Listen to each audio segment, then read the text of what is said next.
नमस्कार दोस्तों, स्वागत है आप सभी का आपके अपने YouTube channel Shyam class study में। आशा करता हूँ आप सभी लोग अच्छे होंगे, स्वस्थ होंगे।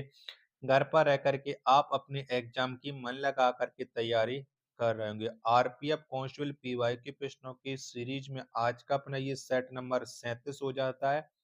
और आज का जो पेपर है वो 17 फरवरी 2019 की ये प्रथम पाली का पेपर हो जाएगा। तो आज की इस वीडियो को आपको शुरू से लेकर के एंड तक फुल वॉच करते रहना है। वीडियो पसंद आए तो वीडियो को आप एक बार लाइक और जीके जीएस के 50 प्रश्नों में से आपके कितने प्रश्न सही हो पाते हैं कमेंट बॉक्स में आपको अपनी राय देना ना भूलें। तो चलिएगा फिर शुरू करते हैं। तो पहला प्रश्न है आपके सामने कि जब वर्ष 1949 में भारतीय संविधान को अपनाया गया तब संविधान में कुल कितनी अनुसूचियां थीं? तो जब 1949 में भारतीय संविधान को अपनाया गया था तो उस समय 8 अनुसूचियां थीं। एक का चौथा ऑप्शन करेक्ट आंसर हो जाएगा। दूसरा प्रश्न है, गोलाकार दर्पण की सतह पर का केंद्र बिंदु कहलाता है। बताओ क्या कहलाता है? तो केंद्र बिंदु ये ध्रुव कहलाता है। दो का तीसरा ऑप्शन करेक्ट आंसर हो जाएगा। तीसरा प्रश्न आ जाता है कि स्नेल के नियम के लिए निम्नलिखित में से कौन सा सूत्र सही है? बताओ कौन सा सूत्र सही है स्नेल के नियम के लिए? देख लीजिएगा आप लोग है, चारों ऑप्शन आप लोगों ने देख लिए। अब आप लोग डिसाइड कर लीजिएगा। तो स्नेल का जो सही नियम है वो है sine i upon sine r बराबर स्थिरांक। पहला ऑप्शन करेक्ट आंसर हो जाएगा। चौथा प्रश्न है, पंचायती चुनाव लड़ने की न्यूनतम आयु है। बताओ कौन सी है? तो पंचायती चुनाव लड़ने की जो न्यूनतम आयु है वो है 21 साल। चार का पहला ऑप्शन राइट आंसर हो जाएगा। पांचवा प्रश्न आ जाता है कि ओजोन का रासायनिक सूत्र क्या है? तो बताओ कौन सा है? तो ओजोन का जो रासायनिक सूत्र है वो है O3। पांच का तीसरा ऑप्शन करेक्ट आंसर हो जाएगा।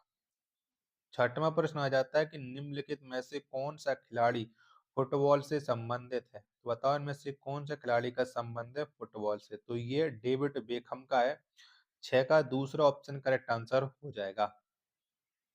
सातवां प्रश्न आ जाता है कि धातुओं को पतले तारों में परिवर्तित करने की क्षमता को क्या कहा जाता है? तो बताओ इसे क्या कहा जाता है? तो इसे कहा जाता है तन्यता। सात का दूसरा ऑप्शन करेक्ट आंसर हो जाएगा। आठवां प्रश्न है, किसी पदार्थ के एक मोल का द्रव्यमान कहलाता है। तो बताओ क्या कहलाता है? आठ का राइट आंसर क्या हो जाएगा? चलिएगा मैं आपको प्रश्न के आठ के ऑप्शन दिखा देता हूँ। तो बताओ क्या कहलाता? तो ये मोलर द्रव्यमान कहलाता है। तीसरा ऑप्शन राइट आंसर हो जाएगा। प्रश्न संख्या 9 है, उपोष्ण कटिबंधीय उच्च दाब पेटियों को डॉट डॉट के रूप में भी जाना जाता है। तो बताओ इसे किसके रूप में भी जाना जाता है? 9 का आंसर आपको बताना है। चारों ऑप्शन आपकी स्क्रीन पर शो रहा है। तो इसे अक्षांश के रूप में जाना जाता है। चौथा ऑप्शन करेक्ट आंसर हो जाएगा। 10वां प्रश्न है आपके सामने कि महावीर के पिता कौन थे? तो बताओ कौन थे? तो महावीर के पिता का नाम था सिद्धार्थ। 10 का तीसरा ऑप्शन करेक्ट आंसर हो जाएगा। 11वां प्रश्न आ जाता है कि क्षेत्रीय परिषद निम्नलिखित में से किस मंत्रालय के अंतर्गत आता है? तो बताओ कौन से मंत्रालय के अंतर्गत ये क्षेत्रीय परिषद आता है? 11वां का राइट आंसर क्या हो जाएगा? तो ये गृह मंत्रालय के अंतर्गत आता है। 11 का दूसरा ऑप्शन देने वालों का सभी का करेक्ट आंसर हो जाएगा। अगला प्रश्न है प्रश्न संख्या 12। नेत्र गोलक लगभग डॉट डॉट का व्यास का होता है। तो बताओ कितने व्यास का होता है ये नेत्र गोलक? 12वें प्रश्न का आंसर आपको बताना है। तो ये होता है 2.3 सेंटीमीटर का। 12 का चौथा ऑप्शन राइट आंसर हो जाएगा। 13वां प्रश्न आ जाता है आपके सामने, निम्नलिखित में से कौन सा संगठन गैर कृषि उत्पाद बाजार अभिगमन अभिगम से संबंधित है? तो बताओ कौन सा संगठन संबंधित? 13 का आंसर आपको देना है। तो ये है विश्व व्यापार संगठन। दूसरा ऑप्शन करेक्ट आंसर हो जाएगा। 14वां प्रश्न आ जाता है कि नीति आयोग में अंशकालिक सदस्यों की अधिकतम संख्या है। तो बताओ कितनी है? तो अंशकालिक सदस्यों की जो अधिकतम संख्या नीति आयोग में ये है 2। पहला ऑप्शन करेक्ट आंसर हो जाएगा। 15वें नंबर का प्रश्न आ जाता है कि 1927 में ब्रिटिश सरकार द्वारा नियुक्त भारतीय संवैधानिक आयोग के अध्यक्ष कौन थे? बताओ कौन थे? चलिएगा ऑप्शन में आपको दिखा देता हूँ। 15 का राइट आंसर क्या हो जाएगा? तो इस आयोग के अध्यक्ष थे जॉन साइमन। दूसरा ऑप्शन का राइट आंसर हो जाएगा। 16वां प्रश्न आ जाता है कि वे श्रमिक जो अपनी आजीविका चलाने के लिए स्वयं किसी उद्योग के मालिक हैं और उसका संचालन करते हैं कहलाते हैं। तो बताओ वे क्या कहलाते हैं? 16 का आंसर तो वो स्वनियोजित कहलाते हैं। पहला ऑप्शन राइट आंसर हो जाएगा। 17वां नंबर प्रश्न आ जाता है इक्कल साड़ी की उत्पत्ति किस राज्य में हुई? तो बताओ कौन से राज्य में इक्कल साड़ी की उत्पत्ति हुई थी? 17 का आंसर क्या हो जाएगा? तो ये हुई थी कर्नाटक में। तीसरा ऑप्शन राइट आंसर हो जाएगा। 18वें नंबर का प्रश्न आ जाता है कि राष्ट्रीय ग्रामीण रोजगार गारंटी अधिनियम 2005 के तहत कितने दिनों तक अकुशल मजदूरों के रोजगार की उपलब्धता है? बताओ कितने दिनों तक? 18 का राइट आंसर क्या हो जाएगा? तो ये है 100 दिन। चौथा ऑप्शन का राइट आंसर हो जाएगा। 19वें नंबर का प्रश्न आ जाता है कि वर्ष 1879 में अफगानी शासक याकूब खान के साथ किस सरकार ने गंडमक की संधि पर हस्ताक्षर किए? बताओ कौन से शासक ने किए थे? तो ये कौन सरकार थी? सॉरी, तो ये सरकार थी ब्रिटिश सरकार ने याकूब खान के साथ किए थे 1879 में। चौथा ऑप्शन करेक्ट आंसर हो जाएगा। 20वां प्रश्न आ जाता है कि राष्ट्रीय अनुसूचित जाति आयोग एक डॉट डॉट है। तो बताओ ये कैसा निकाय है? 20 का आंसर क्या हो जाएगा? तो राष्ट्रीय अनुसूचित जाति आयोग या एक संवैधानिक निकाय है। 20 का दूसरा ऑप्शन करेक्ट आंसर हो जाएगा। 21वां प्रश्न है कि निम्नलिखित में से कौन सा घेंगा रोग का लक्षण है? तो बताओ कौन सा है? तो घेंगा रोग का लक्षण बताना है। तो ये गर्दन में सूजन। 21 का तीसरा ऑप्शन करेक्ट आंसर हो जाएगा। चलिएगा अगला प्रश्न आ जाता है आपके सामने। प्रश्न संख्या 22 है कोरियोलिसिस बल द्वारा दक्षिणी गोलार्ध में हवा कैसे विक्षेपित होती है? तो बताओ हवा कैसे विक्षेपित होती है? तो ये बाईं ओर विक्षेपित होती है। 22 का दूसरा ऑप्शन करेक्ट आंसर हो जाएगा। अगला प्रश्न आ जाता है प्रश्न संख्या 23 है निम्नलिखित में से किस वर्ष लखनऊ अधिवेशन आयोजित हुआ जिसमें मुस्लिम लीग ने भारतीय राष्ट्रीय कांग्रेस के साथ एक समझौते पर हस्ताक्षर किए? बताओ कब हस्ताक्षर किए थे? 23 का आंसर क्या हो जाएगा? तो ये 1916 में किए थे। दूसरा ऑप्शन राइट आंसर हो जाएगा। 24वां प्रश्न है आपके सामने कि सांसद आदर्श ग्राम योजना के अनुसार मैदानी क्षेत्र के गांव की आबादी हो सकती है? बताओ कितनी आबादी होती है सांसद आदर्श ग्राम योजना के तहत? 24वें प्रश्न का राइट आंसर क्या हो जाएगा? तो ये आबादी है वो 3000 से 5000 तक हो सकती है। दूसरा ऑप्शन करेक्ट आंसर हो जाएगा। चलिएगा अगला प्रश्न आ जाता है प्रश्न संख्या 25 से कि भारत के संविधान में मौलिक कर्तव्यों को कब सम्मिलित किया गया? बताओ इन्हें कब सम्मिलित किया गया था मौलिक कर्तव्यों को? तो ये सम्मिलित किए गए थे 1976 में। 25 का तीसरा ऑप्शन करेक्ट आंसर हो जाएगा।